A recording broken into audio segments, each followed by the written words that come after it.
Welcome to this video in which we will have a look together at the results of our project toward the net zero infrastructure, advancing environmental and economic appraisal of power plants, NEET-2-EP, specifically focusing on the wind energy case. So before starting, just a few words about the project, which was a project founded by the Italian Ministry of University and Research under the scheme of PRIN 2022. The consortium of this project is made up by Politecnico di Milano and Università degli Studi di Brescia.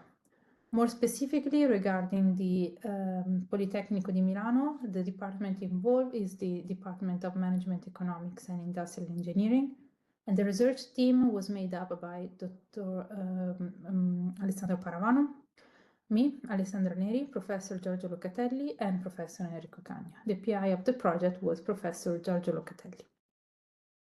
Before starting, just a very brief disclaimer. So, given the nature of our research and given the necessity of make our results public, for our case study, we rely on data that were available and accessible for the public. From this perspective, the cases that we will present, and in this case, the wind case as well, has been selected given the availability and accessibility of data. So we did not focus on a specific case or on a specific technology for providing a judgment of merit on the context or on the technology. It was just because of the availability of the data.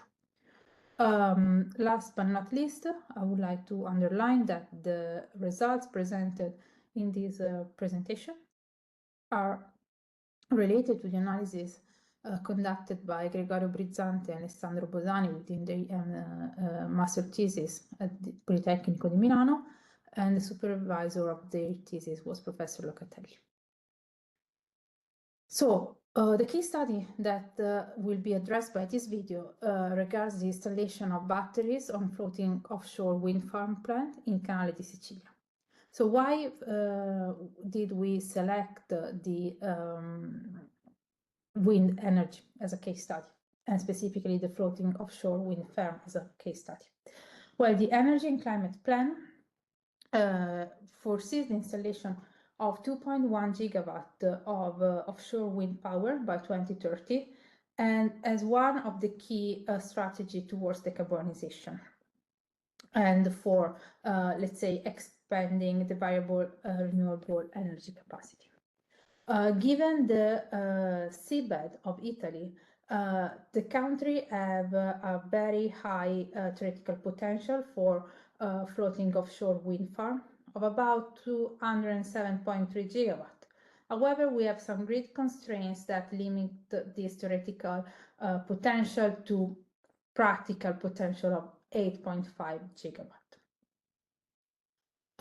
The risk related to floating offshore wind farm has been addressed in the past, but the studies tend to focus on component failures risk. However, among the different technological risks that we have, we also have the curtailment risk. So the fact that we have reduced production for floating offshore wind farm. Specifically for the variable renewable energy, there is this risk of curtailment that currently in Europe is not that high, but it is increasing. And it is increasing specifically because the variable renewable energy share is increasing, and this of course impacts the decarbonization potential of the floating offshore wind farm. More into the detail, the curtailment rate peaked in 2020 due to COVID-19 emergency and the consequent reduction of energy demand. And for sure the situation has improved from the past, yet there is a concerning trend. And more than that, on the one hand, we have this forecast that sees worsening in the curtailment rate, but on the other hand, it's also quite difficult to clearly estimate the curtailment rate of the future. So we have very broad range. So for example, for 2030, the range expected for the curtailment rate is between 1.07% and 13.4%, while in 2040 we have this range going from 0.61% to 16.9%. So it's a very broad range that also underlines the uncertainty related to the curtailment rate evaluation. So the estimation of the curtailment rate in the long term is complex, and also because it depends on several aspects, such as the variable renewable energy penetration, but also the political changes and also the infrastructure possible expansion. The curtailment rate has for sure an economic impact that can be characterized in two ways. So for the energy producer, so for the utility, of course, a curtailment rate translates into a reduced profit, while for the customer, the curtailment rate means possibly higher prices for the energy. However, there is also an environmental impact of the curtailment rate, which is due to the fact that the curtailment often affect the renewable energy, and specifically the variable renewable energy, so that less green energy is fed into the grid, and more while more energy is taken from the grid.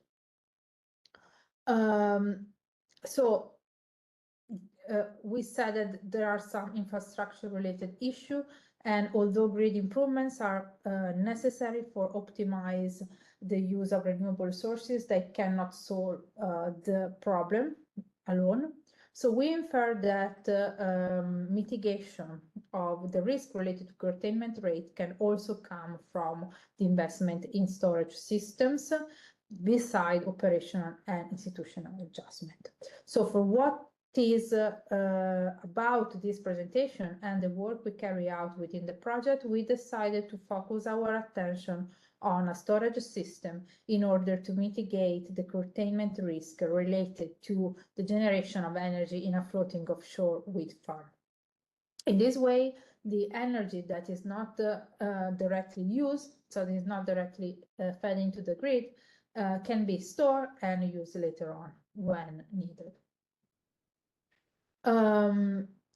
More into detail, the storage system was identified as a battery energy storage system, so a BESS, and we modeled the behavior of the BESS during hours, and also we model the behavior, for example, considering the maximum charge to avoid degradation, and so on and so forth. To evaluate the convenience of installing this battery as a way to mitigate the risk related to the curtailment rate, we selected an empirical set. As said before, it was necessary for us to have context for which the data were accessible and were available. So the 7seas was is basically it's basically the first farm to obtain environmental impact assessment approval in March 2024, and represented the characteristics of a floating wind project in Italy. The size is 250 megawatt, capacity factor around 40%, and a lifetime of 25 years. We made the hypothesis to install this battery in the context of the 7seas, and for the batteries we decided to focus on the lithium iron phosphate batteries as a decision, and this is because they are the preferred choice for grid scale storage, because they are low in cost and they have an acceptable energy density for stationary application. We assume this battery to be produced in China. So what happens here is that we have our floating offshore wind farm that is connected to the grid. And as we said before, due to the curtailment rate, some of the energy generated by the wind farm can be not fed into the grid. So we assume to install this battery that is able to storage the energy that is not fed into the grid and fed it in the grid in a later moment. So all this analysis is conducted considering the convenience of installing these batteries, but not from an economic perspective. The novelty of our framework is to evaluate the convenience from a CO2 perspective, so an environmental perspective. Of course, as you know, the energy generated from the wind farm is green energy, yet if we curtail the energy and we do not feed the energy to the grid, we have to use the energy from the grid, and so we increase the CO2 emissions. In order to contrast this, we can install the battery, but yet the battery entails some CO2 emissions for its production, installation, and transportation. So we need to find the balance and to evaluate this trade-off between installing or not installing the batteries. For doing so, we basically ask ourselves, what is the value of investing in a utility scale LFP battery for a floating wind farm to mitigate the risk of curtailment? We want to quantify the CO2 costs and benefits of installing the battery in order to mitigate the curtailment in a floating offshore wind farm plant. As said before, we use the 7Cs MED case to define the input data for our model. Yet it is not in the scope of the model to determine the environmental benefits or these benefits deriving from the construction of the farm itself. So for this reason, the CO2 equivalent cost related to the construction and the operation and maintenance of the wind farm are not considered in the evaluation, as well as the benefits, so the low carbon energy produced. The only exception is made up by the consideration of the energy related to the cable that we need to connect the wind farm to the battery and then to the grid. So for doing so, we have a very high uncertainty that is connected to the curtailment rate. So it's very difficult to estimate the value of the curtailment rate in the future.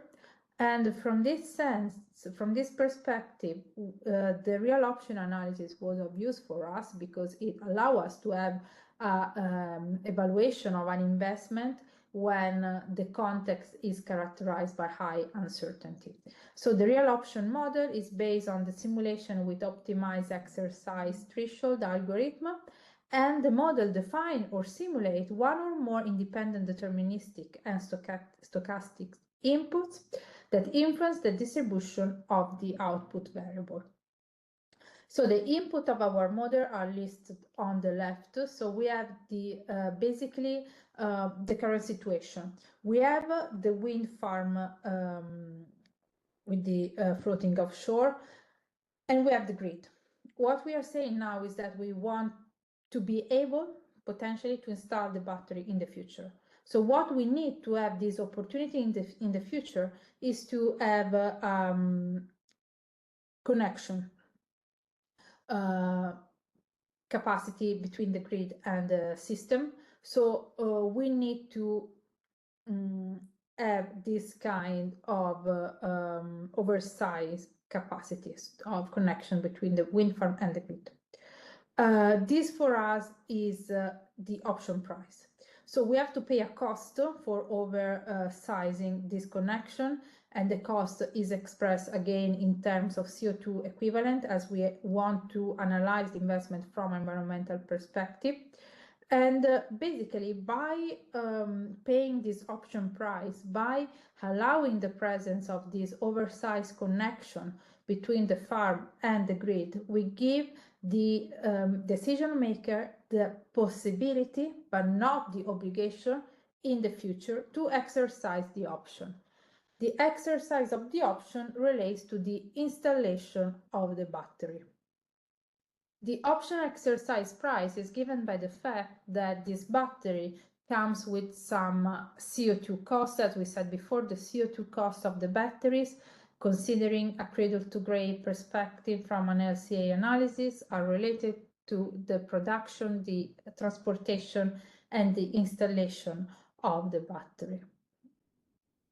Another deterministic input is the carbon discount rate that is the Italian grid carbon intensity that we use for translating all our costs in terms of CO2 equivalent. The last deterministic input is the carbon discount rate. So as we said before, we need a way to analyze the investment that is based on the discounted cash flow methodology, which is able to consider the uncertainty of the future, and it is the real option analysis. But basically the real option analysis is still based on the evaluation of the net present value. So we need to discount different cash flow, in this case in terms of CO2 cost and benefits during the different year of life of our system. And so we need a discount rate. We decided to go for the carbon discount rate instead of an interest rate, because the carbon discount rate takes into account the value of the future well-being of people and generations. So it does not focus the attention on the economic aspect, but on the environmental and social aspect. Besides the deterministic input, we also add a stochastic input, which is the energy saved from the curtailment. And these inputs depends on the curtailment rate that, as we said before, is quite difficult to be evaluated in the future. So in our model, it was estimated using a particular method, that is the GBM, which estimation of reasonable value for the trend and the standard deviation, and then the performance of some sensitivity analysis. So all these inputs fed the real option analysis model that provide us with several outputs, such as the mean net present value curves, the standard deviation, the payback time, the option value, and the optimal exercise threshold. All these evaluations, of course, again, are based on economic terms, so considering the CO2 equivalent emissions. Going very quick on the key results, what it emerged is that there is a convenience in exercising the option. More in detail, we consider 3 different scenarios: the decelerated, the business as usual, and the net zero scenarios, making reference to the decarbonization strategy of the country. So in all the scenario analyzed, we consider a 4% shift as an hypothesis, and in all the scenarios, the investment, the curtailment rate threshold that maximize the return on the investment, considering a 200 megawatt hour battery, is 1.8%. And in our model, we expected to reach such a curtailment rate in a more or less 4 years from the initial investment assessment. So what the results are telling us is that purchasing the option, so oversizing the connection between the farm and the grid, basically offers time flexibilities, allowing the decision maker to strategically plan and install the battery based on the evolution of the curtailment rate. In this way, it is also possible to mitigate bureaucracy related hurdles that are commonly associated with utilities installation, and ensure the continued operation of the system. We also perform a sensitivity to verify the relevance of each model input and decision variable. And this additional analysis basically allows us to understand what is the size of the battery that policymakers should support in order to minimize the CO2 caused by the reduction of the floating offshore wind farm generation of energy. but also to understand the curtailment rate threshold that the decision makers of the utility should wait for in order to invest in a specific battery, and so that we also evaluate different battery sites. What emerges that basically the optimal operating threshold for the curtailment rate depends largely on the size of the battery chosen, with larger storage capacity a higher threshold before the investment becomes profitable.